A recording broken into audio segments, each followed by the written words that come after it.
Habari za wakati huu mtazamaji wa Hope Channel Tanzania, lakini pia msikilizaji wa Morning Star Radio. Ni siku na wakati mwingine tena ninapokaribisha katika kipindi cha Kwenye Kiti ambacho huwa ninakutana na wanataaluma mbalimbali kutoka katika taasisi za kiserikali, lakini na ambazo si za kiserikali, lengo tu ikiwa ni kupata elimu na maarifa kupitia kipindi hiki cha Kwenye Kiti. Naitwa Nyamiti Kayora, ninayekukaribisha katika kipindi hiki, na kwa siku hii ya leo sitakuwa peke yangu hapa. Nitakuwa naye Arafa Salim Saidi ambaye ni rais wa chama cha watu wenye sickle cell Tanzania. Karibu sana katika kipindi hiki cha Kwenye Kiti.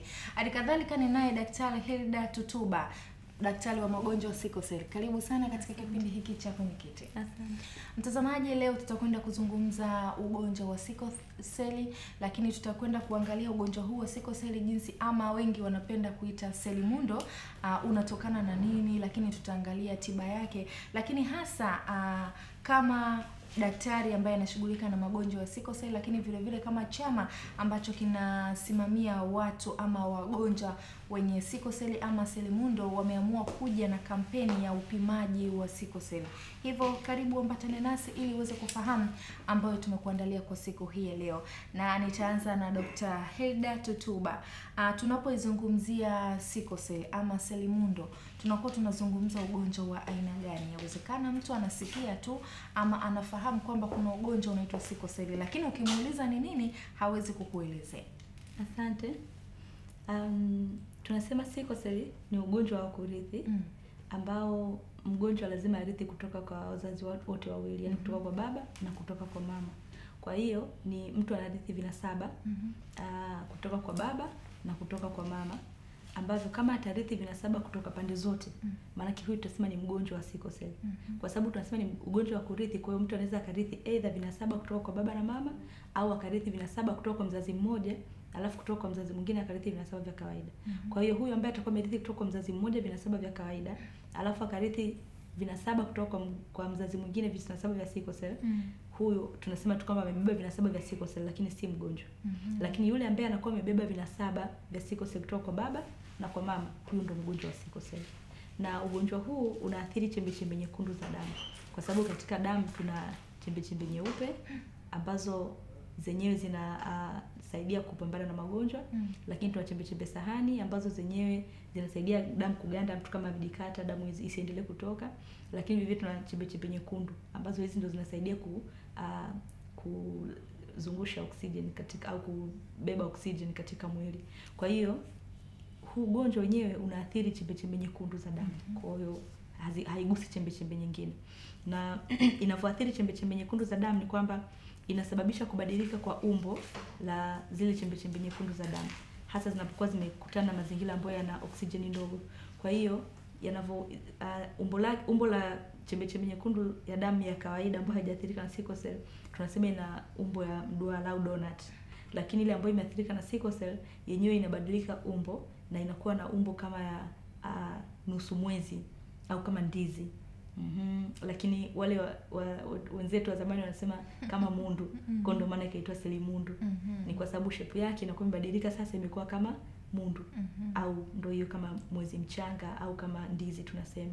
Kwa hiyo ile umbo ni kwa sababu limeathirika na zile hemoglobin ambazo katika ile chembe nyekundu ya damu. Kwa hiyo kutokana na mabadiliko ya hilo umbo ni kwamba zinakuwa zinaweza kupasuka kwa urahisi, lakini vile vile tunasema zinaishi muda mfupi kutokana na kwamba zinakuwa na urahisi wa kupasuka zinapokuwa zimepita katika mishipa ya damu ambayo pengine ni midogo au inakuwa imejikunja. Kwa hiyo kutokana na hilo ni kwamba huyu mgonjwa wa sickle cell na mgonjwa wa kawaida wanakuwa wametofautiana katika hizo chembe nyekundu za damu. Hali sasa ikoje ya ugonjwa huu hapa nchini kwetu Tanzania, kulingana na maelezo jinsi ugonjwa huu unavyompata mtu kutokana na vinasaba, kwamba anarithi kwa baba, anarithi kwa mama, basi ndio tatizo linaanzia hapa. Hali ikoje? Kwa nchi yetu tunasema kwamba tatizo ni kubwa, japokuwa watu wengi bado hawajafahamu. Na tunasema kwamba kwa takwimu ambazo kwa tafiti ambazo zimeshafanywa za awali, takwimu zinaonyesha kwamba Tanzania ni nchi ya 5 duniani kuwa na watu wengi ambao wameathirika na ugonjwa wa sickle cell, na nchi ya 4 kwa Afrika, kwa nchi za Afrika. Na tunasema kwamba takriban watoto 8,000 mpaka 11,000 wanazaliwa kila mwaka wakiwa na ugonjwa au wamebeba vinasabu vya sickle cell. Na wanasema kati ya 15% mpaka 20% za Watanzania wameathirika na ugonjwa wa sickle cell. Kwa hiyo hiyo ndio hali halisi ya ugonjwa huo katika jamii yetu.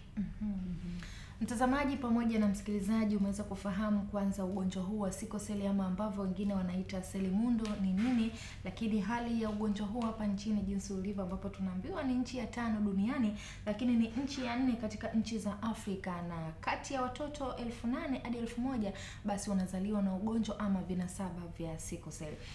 Arafa Salim Saidi, wewe ni rais wa chama cha wanaoishi na ugonjwa wa sickle cell. Kwa nini hasa wewe ni rais? Ili jina la rais wa chama lilitokanaje mpaka wewe ukawa hapa? Okay. Mimi mwenyewe ni mgonjwa wa sickle cell. Okay. Yes.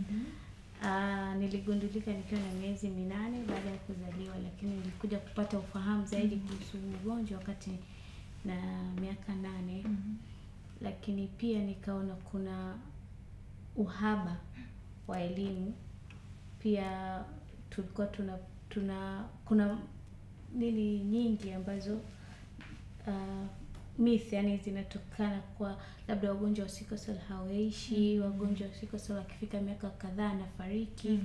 Kwa hiyo mimi nikasema ni vizuri ni kila kitu kina mwanzo.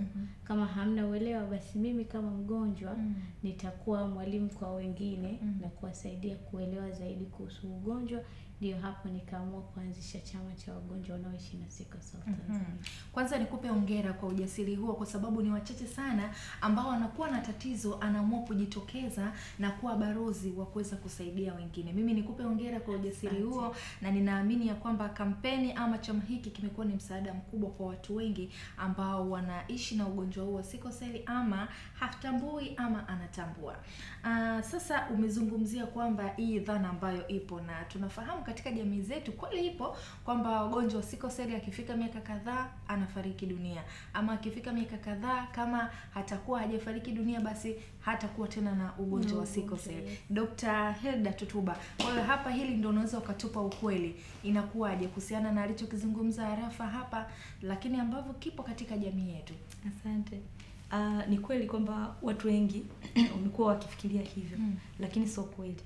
Ni kwa sababu tu hapakuwa na uelewa mzuri, na ni kutokana na kwamba watu wengi walikuwa kiona kwamba wagonjwa wa sickle cell walikuwa wengi hawaishi mpaka kufika miaka 18.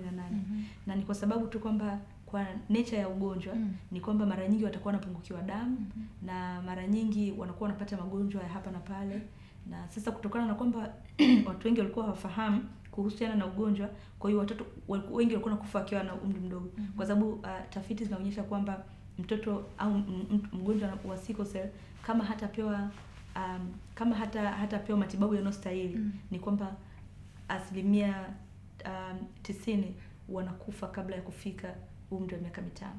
Kwa hiyo unaweza ukaona kwamba watu wengi watoto wengi walikuwa wanafariki kabla ya kufika umri wa miaka 5. Kwa hiyo wengi wanajua kwamba mtu hawezi akaishi mpaka miaka 18.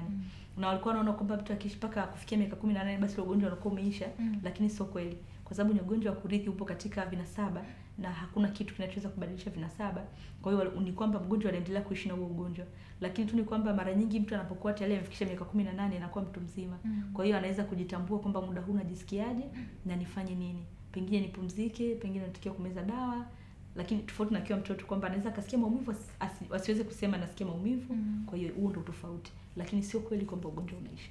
Mtu atatambuaje kwamba sasa nina sickle cell? Okay. Kwanza kabisa kwa yule ambaye anakuwa ni mgonjwa wa sickle cell, tunasema mara nyingi wanapokuwa kuanzia umri wa miezi 6 ni kwamba zile chembe zao nyekundu za damu zinaanza sasa kubadilika kutoka katika tunasema zile hemoglobin za utoto au fetal hemoglobin, na zinaanza sasa kuzalishwa ambazo zenyewe zimebeba hemoglobin ya kawaida ya mtu mzima ambayo tunaisema adult hemoglobin, ambayo sasa hiyo ndio inayoathirika na ule ugonjwa wa sickle cell.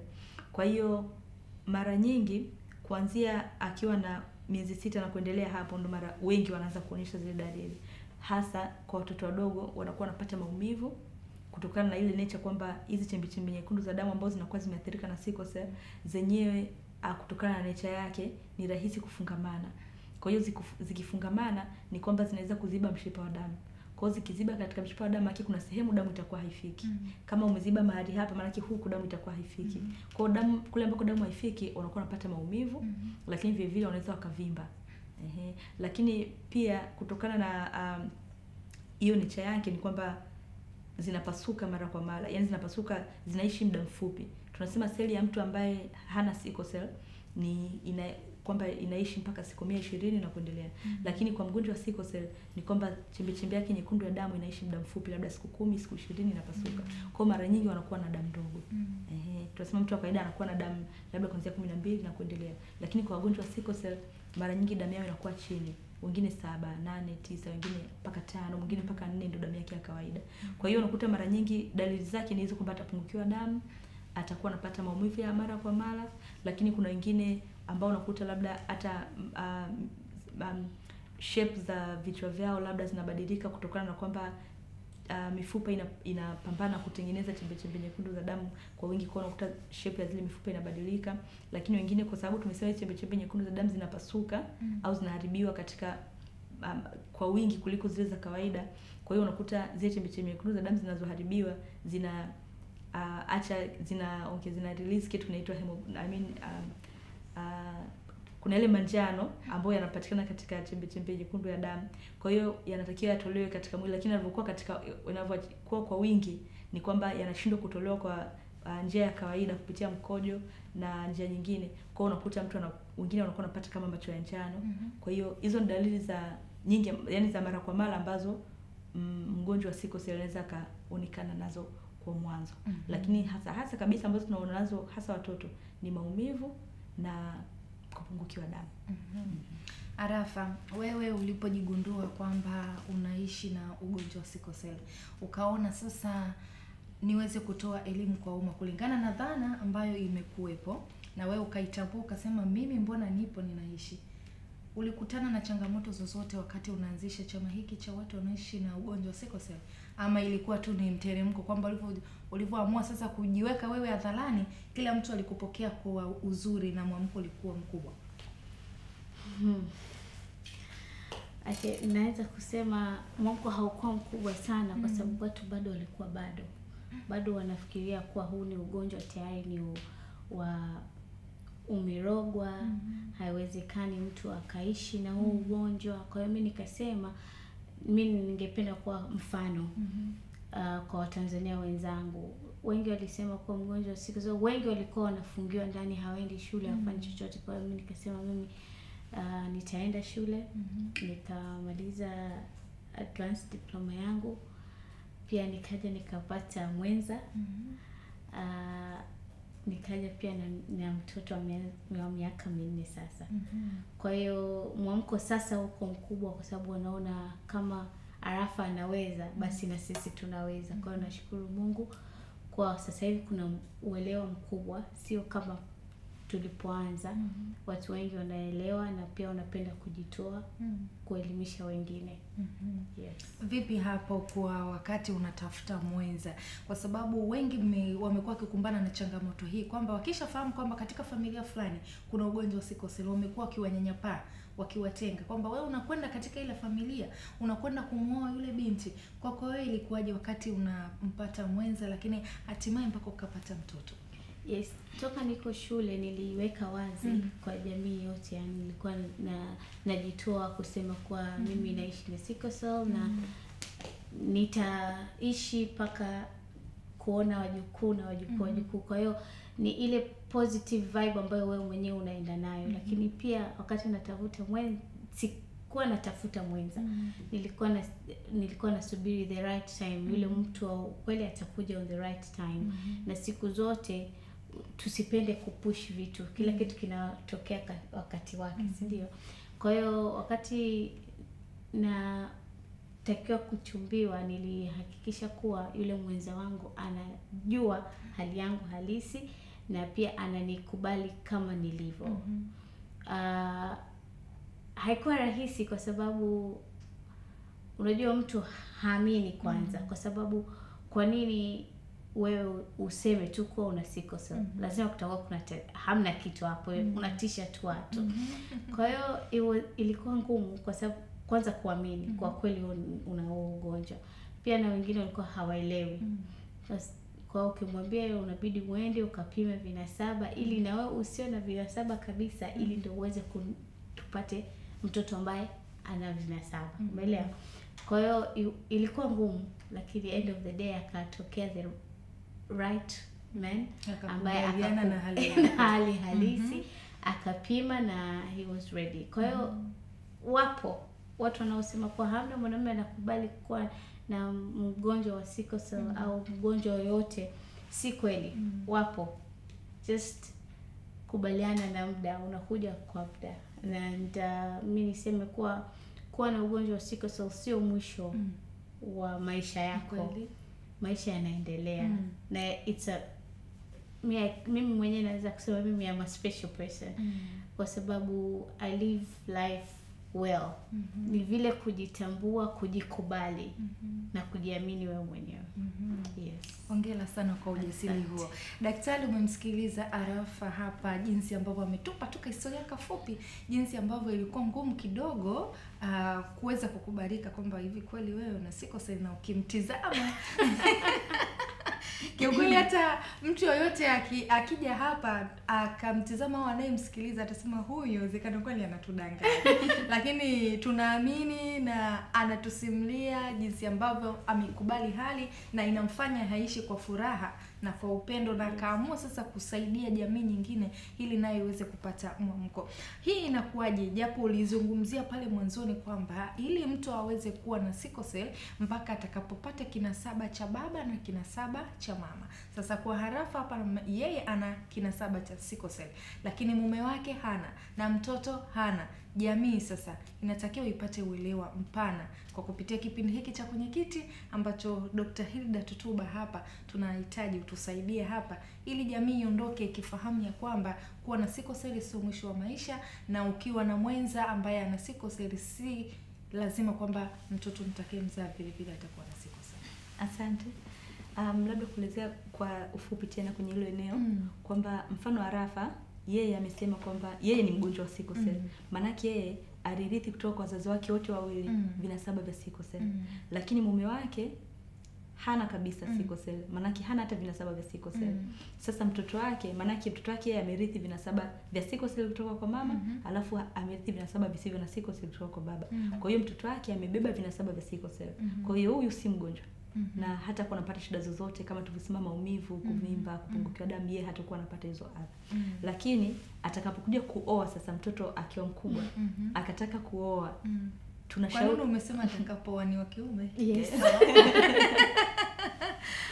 Okay, atakapokuja kuoa tunamshauri kwamba yeye apatafute mwenza ambaye hana kabisa vinasaba vya sickle cell, kwa sababu yeye tayari ana vinasaba vya sickle cell. Ikitokea akamuoa mtu ambaye ni mgonjwa, maana yake watakuwa na chance kupata watoto ambao ni wagonjwa wa sickle cell, chance ya 50% kupata watoto ambao wana wagonjwa wa sickle cell, na chance ya 50% kupata watoto ambao wao wamebeba vinasaba vya sickle cell.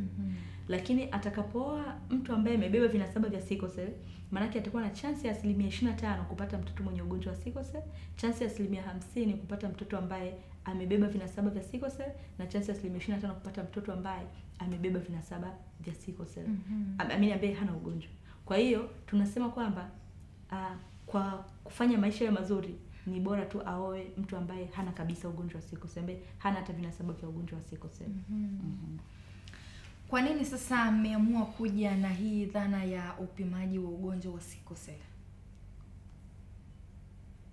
Okay, tumekuja na dhana ya kupima ugonjwa wa sickle cell kwa sababu kama unavyoona tafiti za awali zinaonyesha kwamba kati ya 15% mpaka 20% ya Watanzania aidha wana vinasaba vya sickle cell au ni wagonjwa wa sickle cell.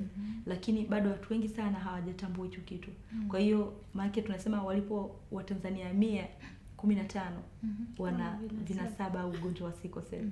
Kati ya Watanzania 100, yani katika hao kati ya 15 mpaka 20 watakuwa na aidha ugonjwa au vinasaba vya sickle cell. Sasa wengi hawafahamu. Na kesi nyingi tunazozipata ni kwamba mtu akifika pale anakuambia sisi kwetu hatuna sickle cell. Baba yangu nimemuuliza, mama yangu, babu, wote hatuna sickle cell. Lakini unaniambia mtoto wangu amerithi vinasaba, amerithi ugonjwa wa sickle cell kutoka kwangu. Tumeupata wapi? Kwa hiyo ni dhahiri kwamba wengi wana vinasaba lakini hawafahamu. Kwa hiyo kwa sababu ukiwa na vinasaba haupati shida yoyote, hautaugua, utakuwa tu mzima. Na wengi kwa hiyo anaenda tu anajua mimi niko vizuri, lakini sio kwamba iko vizuri kwa sababu hajapima. Kwa hiyo sasa madhara yanakuja kuonekana pale ambapo anakuwa ameoa au kuolewa. Kwa hiyo unapokuwa mkutana ambao wote wana vinasaba, wanakuja kupata mtoto mwenye sickle cell, wanashangaa. Kwa hiyo kampeni hii ya kupima inatusaidia kuongeza uelewa kwa watu, kwanza kufahamu kwamba kuna ugonjwa wa sickle cell, lakini vile vile kupima kufahamu afya zao au hali zao za sickle cell. Ili mtu pengine amebeba vinasaba vya sickle cell, kama atakuwa basi hajaoa au hajaolewa afanye maamuzi, na yule ambaye tayari atakutwa ni mgonjwa wa sickle cell aanze sasa kuhudhuria kliniki na kupata matibabu. Lakini vile vile kwa yule ambaye ni mgonjwa aweze pia kufikiria, au amebeba vinasaba aweze pia kufikiria ndugu zake kwa ajili ya wao kuja kufanya upimaji. Athari zipi ambazo zinatokana na sickle cell, ama kwa mgonjwa ambaye ana ugonjwa wa sickle cell, hasa yule ambaye hajajitambua, anakumbana na athari gani? Kwa harafa hapa yeye tutakwenda tuzungumze naye, atuambie yeye alivyojitambua, alifanya vitu gani ambavyo vimemfanya mpaka sasa hivi aonekane hivi, ambavyo ni ngumu sana kwa mtu hata akitembea barabarani kuweza tu kugundua kwamba bila kumwambia. Madhara wanaokuwa wanayapata ndo kama hivyo, wengi wanakuwa wanaugua, kuugua mara kwa mara, na kutokana na kuugua kwao, kama mfano wakiwa wadogo, wengi utakuta shuleni hawahudhurii vizuri kwa sababu wanakuwa wanapata maumivu ya mara kwa mara. Yaani wanakuwa na maumivu ambayo hayana chanzo. Sio kwamba ameanguka, sio kwamba amepigwa, yaani anaweza tu akaamka asubuhi anakuambia kidole kinaniuma, mkono unaniuma, na maumivu yanakuwa makali ambayo hawezi kufanya kitu chochote. Lakini kuna wengine ambao unakuta pengine hajajijua mpaka inafikia sehemu, kuna wengine ambao unakuta labda mfupa unaweza ukalika na anakuwa hajajua bado, kwa hiyo inaweza kumsababishia kama ulemavu tuseme. Lakini kuna wengine ambao ndio hivyo wanapungukiwa damu mara kwa mara, kwa hiyo hata ukuaji wake unakuwa sio mzuri. Ya kuna mwingine labda inaweza kutokea athari kwenye moyo, labda wengine wakapata shida ya moyo. Inaweza kutokea katika ubongo, kwa sababu tunasema mishipa ya damu inaweza kuziba, kwa hiyo inaziba ni sehemu yoyote. Kwa hiyo ikitokea ikaziba ikaziba ile mishipa ya damu mpaka damu kwenye ubongo, huyu mgonjwa anaweza kupata stroke au kiharusi tunasema kwa Kiswahili. Kwa hiyo ni madhara mengi ambayo wanaweza kupata wagonjwa wa sickle. Kwa maana hiyo unataka kusema kwamba kwa mgonjwa wa sickle cell ni rahisi zaidi kupata yale magonjwa yasiyo ya kuambukiza kama kiharusi? Kwa sababu gani? Ni kwamba anakuwa hana nini ambacho kinamsababisha sasa kwamba yani magonjwa haya yanakuwa zaidi rafiki kwake? Okay. Kama tulivyosema kwamba hawa wagonjwa wa sickle cell chembe zao nyekundu za damu ni rahisi kufungamana.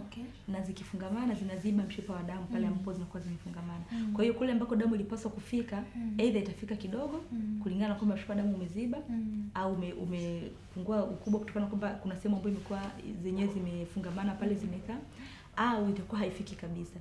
Sasa kama ikitokea hii shida, kwa hiyo hii shida inaweza kutokea katika mshipa wowote ule wa damu. Sehemu yote ile ya mwili.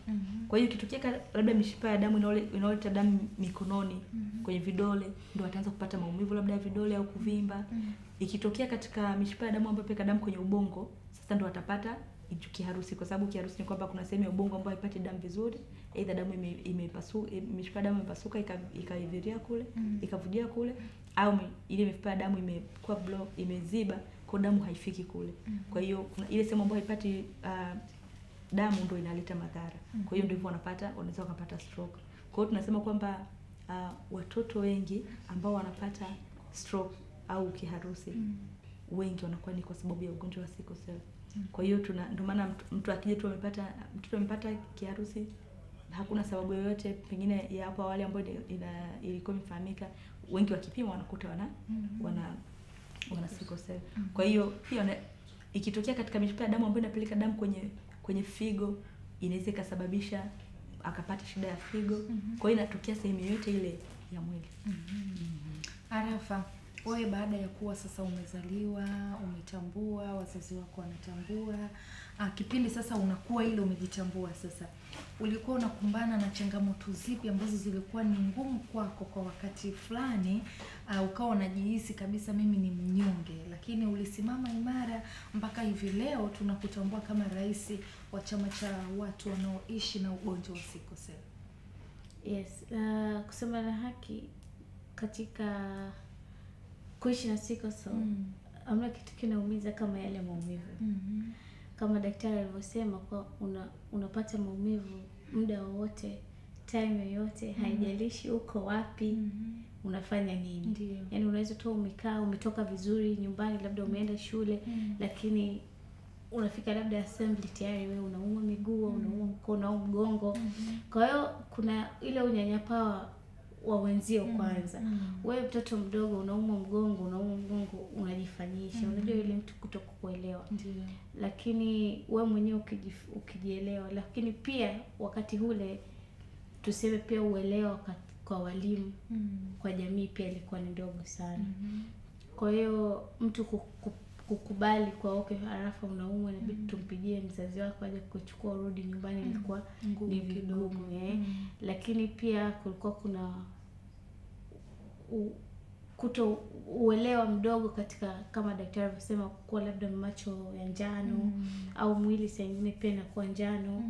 Kwa hiyo lazima kunyanyapaa, wewe jini, vitu kama hivyo.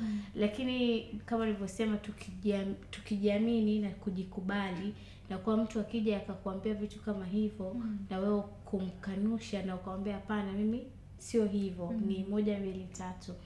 Pia kutokunywa maji, kwa sababu unajua mara nyingi ukiwa katikati ya masomo hauruhusiwi kuchukua chupa ya maji kunywa au nini, kwa hiyo unapata ile dehydration sana.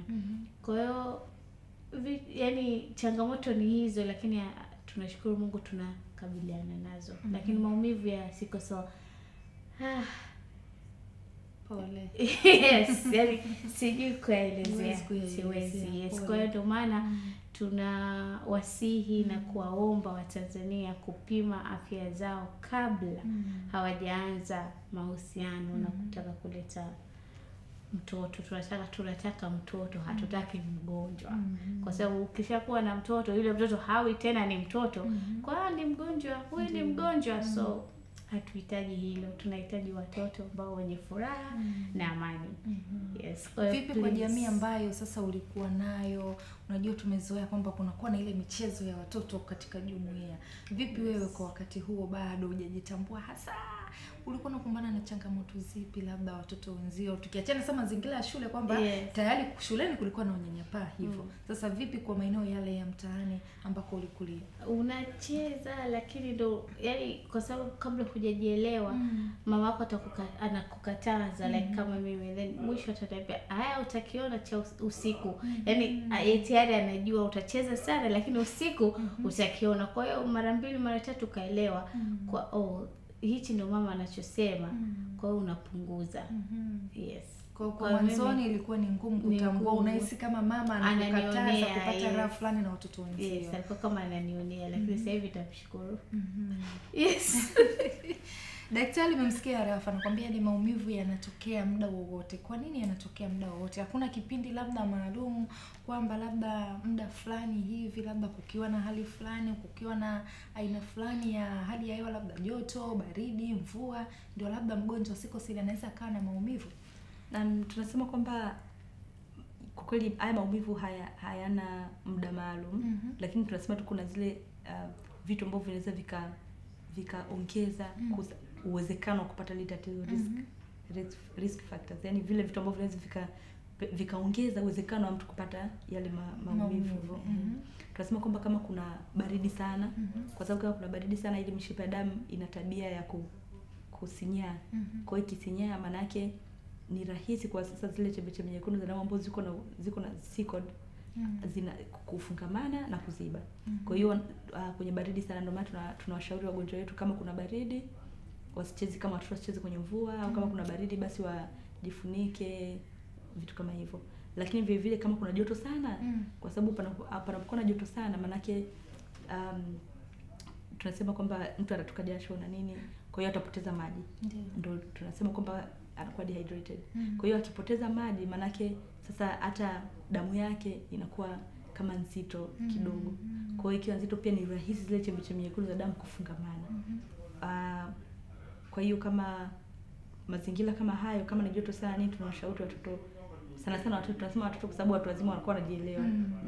Kwa hiyo labda asicheze sana juani au anywe maji mengi, kwa sababu anapokunywa maji anapoza mwili, lakini vile vile anaongeza ujazo wa damu. Kwa hiyo inasaidia ile damu kutembea vizuri katika mishipa ya damu. Kwa hiyo hayo ndo mazingira, au anapokuwa katika mazingira tunasema kwenye high altitudes ambako oxygen concentration ya oxygen inakuwa tuseme kama kidogo. Mazingira kama hayo, kwa sababu zile chembe za damu nyekundu zinazoathirika na sickle cell zinapokutana na mazingira ambayo yana oxygen ndogo, ndo mara nyingi zinabadilisha shape. Kwa hiyo tunawaambia watu kama kwa kuishi kama milimani sana, labda maeneo kama hayo, na kama hawajazoea pia inakuwa sio mazingira mazuri kwao. Moja ya changamoto ambayo nimesema alafu hapa ni kwamba wakati mwingine anakuwa darasani, labda mtoto au mwanafunzi inawezekana yupo chuo, wachuo anajielewa. Tuseme ambaye yuko hapa shule ya msingi, kwamba hawezi hata kupata ule muda wa kukaa na maji muda wote, kama ambapo amesema kwamba inakuwa ngumu, saa nyingine unahitaji maji lakini darasani hauruhusiwi kukaa na maji. Sasa kuna uelewa wowote ambao labda mmejaribu kufanya kwa jamii, kwa walimu, ili kuwasaidia hawa watoto na kuwatambua, ili angalau basi waruhusu kukaa na maji darasani, akijisikia ile hali ambayo anaona kabisa kwamba siko vizuri apate maji ya kunywa? Wakati huu tunavyoendelea kutoa ufahamu, lakini tunachojitahidi pia ni kuelezea wazazi, kwa sababu inaweza sio rahisi kumfikia kila mwalimu. Lakini tunaelezea wazazi wao kwamba mtoto anatakiwa kunywa maji mengi, na tumuelezea ni kwa nini, na vile vile na kuna wengine tunawaandikia barua, labda wanasema shule yenu anakataa kuelewa kama wewe ni mgonjwa wa sickle cell. Kwa hiyo tunawaandikia barua za kuwatambulisha wao kama wagonjwa wa sickle cell, lakini vile tunawaambia vitu gani ambavyo hawa watoto wanapaswa kupewa. Kwa hiyo tunawaandikia pale kwamba atakiwa anywe maji mengi, ili hata kama ataona kwamba amebeba kopo la maji ya kunywa asikatazwe, na aruhusiwe kupata maji. Pia tunawaandikia labda kama asifanye kazi nzito au kazi ngumu, kwa sababu zinahitaji oxygen nyingi, afu bado mwili wake chembe zake nyekundu za damu hazina ule uwezo mkubwa wa kulinganisha na ile kazi nzito atakayofanya. Kwa hiyo tunawaambia kwamba asipewe adhabu nzito au asifanye kazi nzito, lakini vile vile kama maeneo ya joto kali, ili kama mtoto asipewe adhabu labda kukaa juani na vitu kama hivyo. Kwa hiyo tunawaandikia. Lakini sana tunawaambia wazazi, ili watakapoenda kule shule wakamuelezea mwalimu kwamba mtoto wangu ana changamoto hii na hii na hii, na anatakiwa kufanya kitu hiki na hiki na hiki. Kwa hiyo mwalimu atakaposema kwamba leteni barua ya kutoka hospitali, wanakuja, tunaandikia barua za kwenda hospitali. Yaani kwenda shule yenyewe. Mtazamaji pamoja na msikilizaji, tupo katika kipindi cha Kwenye Kiti, na leo tunazungumza ugonjwa wa sickle cell ama selimundo, jinsi ambavyo unaathiri jamii, lakini hasa lengo ni kutoa elimu kwa jamii ili tuweze kufahamu ugonjwa huu wa selimundo ama sickle cell, na jinsi ya kuishi na watu ambao tayari wana ugonjwa huu, lakini na kwa namna gani tunaweza tukaepukana nao, kwa wale ambao tayari tuna vinasaba ama hatufahamu kama tuna vinasaba, ili tuweze kuwa katika kundi ambalo ni salama. Arafa, wewe ni rais wa chama cha wanaoishi na ugonjwa wa sickle cell. Umekusha kutueleza changamoto ambazo binafsi umekuwa ukikumbana nazo, hasa wakati huo kipindi uko shuleni, lakini kipindi hicho ambacho sasa ulikuwa unaingia kwenye ndoa. Kwa hawa sasa, hawa ambao unawaongoza wewe kama wanachama, ili kuwaje uliwapataje? Sawa, ulitoa elimu kwa umma ukajitangaza, ili kuwapata hawa, na je, ilikuwa ni rahisi kuwapata ama ilitumia mbinu gani mpaka mkaunda hiki chama cha watu wanaoishi na selimundo, na walipokeaje ujio wa chama hiki? Na mapokezi ni mazuri, kwa sababu kila mmoja anapenda kujielimisha zaidi na kujua zaidi na kuwa karibu na kupata maelezo zaidi. Kwa hiyo kusema la haki, mimi nilipoanza nilianzia katika clinics. Naenda katika clinics hizi ambazo tuna clinics za sickle cell. Naongea, najitambulisha. Kwa anaopenda kujumuika kwenye chama tunamuingiza. Kwa hiyo hilo ndio kubwa nalofanya, lakini pia nina natumia sana social medias, Facebook, Instagram. Kwa hiyo watu wanakuwa wananitumia DM, mimi pia ni mgonjwa. Je, ulifanyaje kufanya 1 2 3? Unaweza kutusaidia? Naambia yes, karibuni, tuna siku hizi na hizi ambazo tunakutana. Kwa wanaopenda kuja na kuwa na sisi anakaribishwa. Kwa hiyo wanachama ni unapata hivyo kwa sababu tayari najitoa. Kwa hiyo mtu yote anaweza akajiunga. Yes, anaweza kanitafuta, ananitumia kama ni DM, kama ananitumia kunipigia, kunitumia message au kupitia clinic. Yes. Mpaka sasa mpo wanachama wangapi? Tuko wengi Na sana kwa sababu let me say si deal na Dar es Salaam tu. Nina wanachama kutoka Morogoro, Dodoma, Mwanza. Naongea na watu hata wako Kigoma. Like tunaongea tu kwa simu kupeana mawazo, kuwasaidia wote, yani tuseme Tanzania nzima unawafikia. Lakini huko katika maeneo mbalimbali unapokuwa sijafika physically lakini kwa kuongea, kupeana ushauri, yes, nimefika. Nguvu ya mitandao ya kijamii. Yes, nashukuru Mungu. Yes. Kwa sababu tunajua social media unatakiwa uitumie positively, na mimi nashukuru Mungu kwa hilo. Nimeweza kuifikia Tanzania kupitia mtandao. Dr. Hilda Tutuba, daktari wa magonjwa wa sickle cell. Tayari mtu ameshatambua ana hizo dalili ambazo umezitaja. Sasa matibabu ya mgonjwa wa sickle cell yanakuwaje, ambavyo tumekuwa tukisikia, na hata wewe umesema kwamba wamekuwa wakiongezewa damu. Na kwa wale ambao huko shule za msingi, shule za sekondari, hata vyuo, kuna baadhi ambao tulikuwa tukiona huyu ameondoka, ameenda kupata matibabu, labda huyu amelazwa, anapata matibabu. Ni matibabu gani hasa ambayo huyu mgonjwa wa sickle cell anayapata? Okay, kwanza tunasema kwamba kwa wagonjwa wa sickle cell tunawatibu kwa sasa hivi, tunawatibu kulingana na kile mtu ana shida anayokuwa nayo kwa wakati huu. Kwa hiyo hakuna yale matibabu ya kusema kwamba tunampa matibabu haya basi ndio mwisho kwamba hata ugua tena sickle cell. Hapana, kwa sababu tumesema upo katika aina 7. Kwa hiyo kwa sisi, kwa hatua tulofikia sasa hivi nchini kwetu, bado ni kumtibu mgonjwa kulingana na ile tatizo ambalo analo kwa wakati huu. Kwa hiyo kwa mfano labda amepungukiwa damu, basi ataongezewa damu. Ana maumivu, basi atapewa dawa za maumivu. Ana labda amepata shida yoyote, labda tunamtibu kulingana na kile ambacho anakuwa nacho. Lakini kwa ujumla tunasema kwa sababu karibia tuseme wagonjwa wote wa sickle cell mara nyingi damu zao zinakuwa ziko ndogo. Kwa hiyo ziko chini. Kwa hiyo tunawapa, kuna dawa ambazo wanameza kila siku kwa ajili ya kuwasaidia ku boost utengenezwaji wa chembe nyekundu za damu. Kwa hiyo tunawapatia folic acid ambayo ni dawa ambayo wanakuwa wanameza kila siku. Lakini vile vile kwa watoto chini ya miaka 6 tunakuwa tunawapatia dawa aina ya PNV kwa ajili ya kupunguza uwezekano wa kupata maambukizi katika njia ya hewa. Kwa hiyo tunawapatia hiyo dawa. Kwa sisi kwa Tanzania tunatumia vidonge. Kwa hiyo anakuwa na meza vidonge vya PNV. Na tunawashauri tu ile kunywa maji mengi kwa ajili ya kupunguza uwezekano wa kupata maumivu. Hicho ndio kikubwa tunachokifanya kwa huko. Lakini ndio hivyo kwamba amepunguziwa damu imepungua, basi ataongezewa damu. Amepata infection, basi atatibiwa.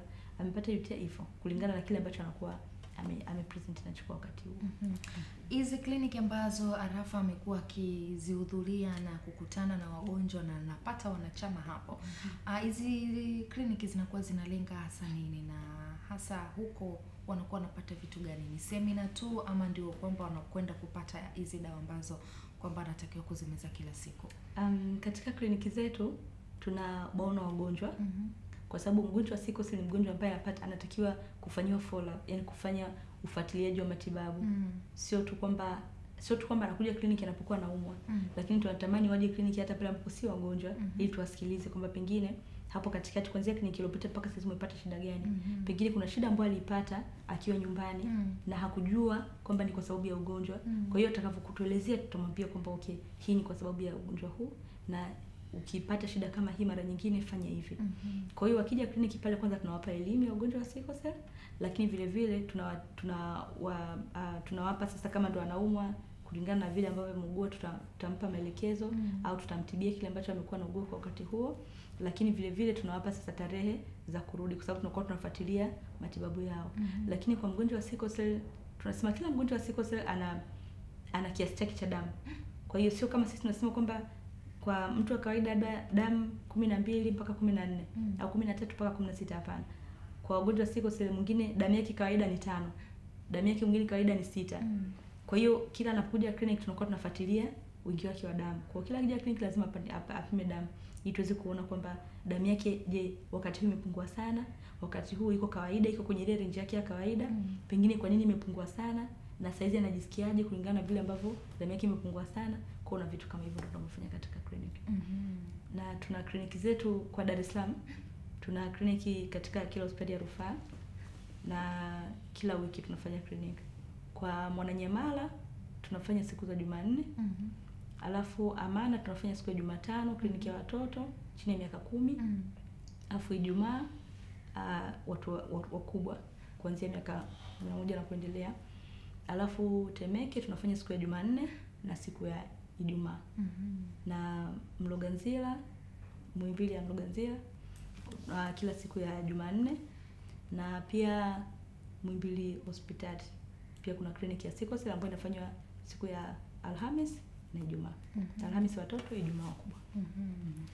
Watu wengi wamezoea wakimwona mtu tu ana macho ya njano tayari wanampelekea kwamba huyu ana sickle cell, huyu ana ukosefu wa damu. Lakini tunafahamu vile vile kwamba kuna ugonjwa wa manjano. Vipi wewe, haukuwahi kukutana na hali hiyo kipindi hicho bado? Maana najua sasa hivi ni tofauti. Enzi hizo yani bado hata ule mwamko wa hizi clinic ulikuwa huko, lakini hata watu wenyewe tulikuwa hatuko tayari sana. Ilikuwaje wakati huo? Yes, nakumbuka nilishawahi kuugua hiyo ugonjwa wa manjano. Yes. Vipi jamii ambayo ilikuwa ikikuona? Walikuwa wanasema vipi? Yani kawaida sana macho akiwa njano ndio watu watakwambia kwa umerogwa. Ikasemekana mpaka wakaenda kumwambia mzazi wangu kuwa mpeleke sehemu fulani wakamsomee, katupiwa majini and all that, but kwa sababu mamangu na mzazi wangu walikuwa wanaelewa nini napitia, kwa wakawa wanasikiliza na kuachia wenyewe na wao wanaendelea na matibabu. Lakini hapo inakuathiri wewe kwamba yani na maana mimi mpaka jamii inaniona nipo katika hali hii. Yes. Lakini kwa sababu tayari ulikuwa mzazi kisha kuelezea kwa wewe una kitu fulani, kwa hiyo watu wakisema, lakini wewe unaendelea kupata dawa na nini. Kwa hiyo nashukuru Mungu kwa wazazi wangu walipata mwamko na kuelewa mapema. Kwa hatukuwahi kufikia huko. Lakini wapo ambao mpaka wamepoteza watoto wao kwa ajili ya kusema kuwa huyu nikatupiwa jini. Kwa hiyo wanaenda huko kwingine. Kwa hiyo walivyoenda huko kwingine, si unajua kwa sababu kama daktari alisema kuwa tunahitaji maji mengi, kwa hiyo akawa anapewa dawa labda za kutapika. Kwa hiyo akakosa maji au pia wanawekewa ule moshi mwingi, kwa hiyo anakosa oxygen kuweza kupumua vizuri mpaka anafariki. Daktari, vipi kwa hawa ambao wanakuwa na macho ya njano sana? Ina maana hawa wanakuwa shida inakuwa ni wapi, kwamba hafuatilii kliniki ama amezi zile dawa kwa wakati kama ambavyo inashauriwa, ama kunakuwa na tatizo lingine ambalo linakuwa linanyemelea kama ambavyo wengi wamesema ugonjwa wa manjano, kwamba mtu ambaye akiwa hivyo basi inawezekana vile vile ana ugonjwa wa manjano? Kwanza tunasema kwamba kupata yale macho kuwa ya njano sio tu kwa sababu ya sickle cell. Japo kwa ugonjwa wa sickle cell inatokea sana kwa sababu chembe zao nyekundu za damu zinapasuliwa kwa kiwango au kiasi kikubwa kuliko mtu wa kawaida. Na hii manjano tunasema ni kuna pigment ya bilirubin ambayo iko ndani ya chembe nyekundu za damu ambayo yenyewe ndio manjano, inakuwa na ile rangi ya manjano. Kwa hiyo sasa popote pale ambapo chembe za damu nyekundu zitakuwa zimepasuka kwa wingi, yale manjano kuwa kwa wingi katika damu, kikawaida inatakiwa yatolewe katika mkojo na pengine na choo kubwa, lakini inapotokea sasa kwamba iko kwa wingi zaidi ni kwamba mwili unashindwa kutoa katika hali ya kawaida. Kwa hiyo inaanza kuonekana katika sehemu nyingine za mwili kama macho, kuna wengine hata kwenye ulimi ukiangalia, au kwenye lips kwa ndani. Lakini kwa mtu ambaye ni mweupe sana, hata mikono, ngozi yake inaweza ikaonekana kama Arafa kwa rangi yake itakuwa pengine anaweza kapata hiyo ikaonekana mpaka ngozi kwamba imekuwa ya njano. Kwa hiyo kwa wagonjwa wa sickle cell mara nyingi hii inatokea mara kwa mara, kwa sababu kwa wao tumesema kwamba chembe zao nyekundu za damu zinaishi siku 10 mpaka 20 zinapasuka, zinaharibiwa badala ya kukaa siku 120. Kwa hiyo utaona kwamba zinapasuka kwa haraka, kwa wingi zaidi kuliko kawaida. Kwa hiyo mara nyingi tunategemea kwamba wanaweza wakapresent na hii ya manjano. Lakini hata mtu mwingine labda akipata malaria kali anaweza akapata hiyo manjano, au magonjwa mengine kama magonjwa ya ini na vitu. Lakini kwa wagonjwa wa sickle cell kwa specific tunasema ni kwa sababu ya ile rate ya upasukaji wa chembe nyekundu za damu unakuwa mkubwa kuliko ile ya kawaida. Kwa nini vunja mduara wa sickle cell? Pima sickle cell. Arafa. Yes, kama nilivyosema mwanzo, haya maumivu si ya kuweza kuyaelezea, ambayo unajua ukiwa na maumivu sana mpaka afya yako ya akili pia inaathirika. Kwa sababu wewe imagine kila siku wewe unaumwa na maumivu yenyewe ndio kama haya makali sana. Kwa hiyo ni vizuri kama kweli tunataka kuwa na familia, lakini je, uko tayari kuwa na familia ambayo mtoto anakuwa na haya maisha ya kuumwa mara kwa mara, wewe inakuwa hospitali nenda rudi? Ndio maana tukasema tuvunje huu mduara, tupate watoto ambao ni wazima, wenye afya nzuri na kuondolea haya maumivu. Pima afya, hujua hali yako ya sickle cell. Dr. Hilda, kwa nini pima afya, hujua hali yako ya sickle cell? Tunasema ni muhimu kupima kwa sababu kama tulivyosema, hasa kwa wale ambao wanakuwa wamebeba vinasaba vya sickle cell, mtu atajiona tu yuko mzima. Na akiangalia historia ya familia yake, wengine hakuna mtu kabisa ambaye amewahi kusikika kwamba ana ugonjwa wa sickle cell. Kumbe wamebeba vinasaba vya sickle cell. Kwa hiyo mpaka pale mtu atakapopima ndio utafahamu kwamba nimebeba vinasaba vya sickle cell au sijabeba vinasaba vya sickle cell. Kwa hiyo kama sijapima siwezi kusema mimi sina sickle cell au mimi sina vinasaba vya sickle cell, kwa sababu kwa kuniangalia hivi huwezi ukajua. Lakini pale nitakapokuwa nimepima ndipo nitakapofahamu uhalisia wa afya yangu kuhusu sickle cell. Kwa hiyo watu tunahimiza kila mmoja apate kupima, anaumwa au haumwi, aweze kujua kwamba mimi pengine nimebeba vinasaba vya sickle cell au sijabeba vinasaba vya sickle cell. Ni kipimo kipi ambacho mtu anatakiwa akifanye ili afahamu ya kwamba ana ugonjwa wa sickle cell? Yawezekana yuko mbali na Dar es Salaam, hawezi kufika katika kliniki hizi, hawezi kufika katika hospitali ya Mwananyamala kwa ajili ya kupima, afahamu hali yake na afahamu kama ana sickle cell. Yuko Mtwara, yuko Ruvuma, yuko Mbeya, yuko Chato kule, yuko Tarime, anahitaji na yeye kwenda kupima sickle cell. Kuna vipimo vya awali ambavyo vinaweza kukufahamisha kama una sickle cell au hauna.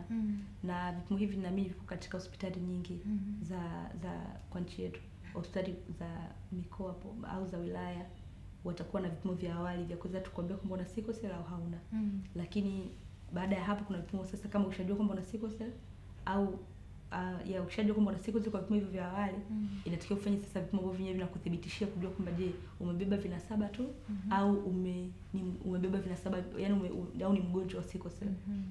Kwa hiyo kwa vipimo vya awali na mimi sehemu nyingi vipo, lakini vipimo vya kuthibitisha sasa kwamba una sickle cell ya aina gani, pengine ni umebeba vinasaba tu au ni mgonjwa kabisa, kuna hospitali pia ambazo zipo kama Bugando, kwa huku sisi tuko Muhimbili, lakini pia Mbeya kuna vipimo ambavyo vinakuthibitishia. Na matibabu yake ama hivi vipimo vimekuwa na gharama kubwa kiasi kwamba watu wanaogopa kwenda kupima ili kufahamu hali zao, maana jamii nyingi wengi hawafahamu kama wana sickle cell, na wengi hawana kabisa uelewa kwamba niende hospitalini nikapime tu sickle cell. Labda vipimo vyake vinakuwa na bei kubwa sana kwamba ndio maana watu wanashindwa kumudu gharama za kwenda kucheki afya zao. Hapana, nadhani ni kwa sababu tu watu hawafahamu. Kwa sababu unakuta mtu anapopata uelewa wanapima.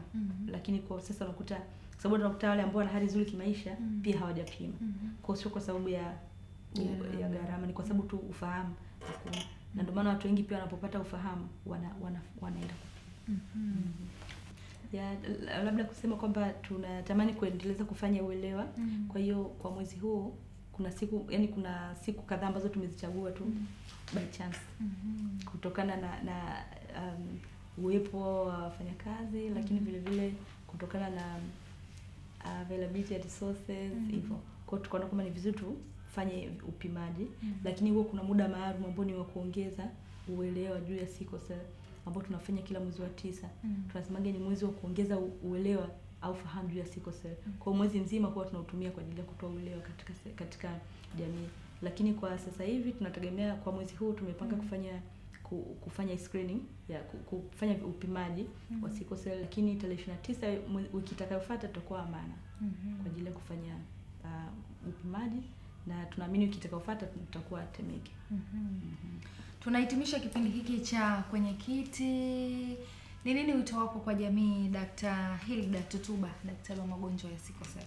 Wito wangu kwa jamii ni kwamba tupime afya zetu, tuweze kufahamu hali yetu ya sickle cell. Lakini vile vile tuwachukulie vizuri hawa wagonjwa wa sickle cell. Ni wagonjwa ambao wana haki ya kuishi, lakini vile vile wanaishi maisha marefu, wana akili. Darasani watoto wetu wanafanya vizuri. Mfano kwa sasa hivi watoto wengi ambao nawaona nikiwauliza darasani ulikuwa ngapi, kuna walikuwa wa kwanza, wananiambia mimi daktari nilikuwa wa kwanza, mwingine anakuambia daktari nilikuwa wa pili, mwingine anakuambia nimefaulu naenda form 1, mwingine anakuambia nimemaliza form 4. Kwa hiyo tuna wagonjwa wetu wako vizuri. Kwa hiyo hatuwezi kusema kwamba mgonjwa wa sickle cell asisome au akiwa shule hawezi kufanya chochote, hapana. Kwa hiyo tunaomba tu kwamba jamii chukuliane nao, wanapokuwa katika maumivu wasaidie, wanapokuwa katika uhitaji wa kichochote wasaidie, lakini tukijua kabisa kwamba ni watu ambao ni potential katika jamii yetu na wana faida na manufaa makubwa katika jamii yetu. Arafa, unawaambia nini jamii? Unawaambia nini wagonjwa wenye ugonjwa wa sickle cell lakini ambao hawajafahamu hali zao za kiafya? Yes, mimi ningeweza kusema tu kwa wagonjwa wa sickle cell wana haki ya kuishi na tunaishi, tunaweza kupata watoto na maisha yanaendelea. Basi wewe uwe mjanja, ujue sickle cell zaidi. Yes. Kuwa mjanja, ijue sickle cell, ifahamu sickle cell, pima ujue afya yako, pima ujue hali yako ya sickle cell. Ndio maneno ambayo tunahitimisha nayo katika kipindi cha leo cha kwenye kiti. Nikushukuru sana wewe mtazamaji na msikilizaji kuungana nami kwa muda wote huo. Zaidi shukrani kwako Arafa Salim Saidi, rais wa chama cha wagonjwa wa sickle cell, lakini Dr. Hilda Tutuba, wewe ni daktari wa magonjwa ya sickle cell. Niwashukuru sana kushiriki nami katika kipindi hiki cha kwenye kiti, na karibuni tena wakati mwingine. Asante. Mtazamaji, ndivyo hivyo nahitimisha kipindi hiki cha kwenye kiti. Mimi naitwa Nyamiti Kayora. Shukrani kwa wote ambao wamekuwa sambamba nami kufanikisha kipindi hiki.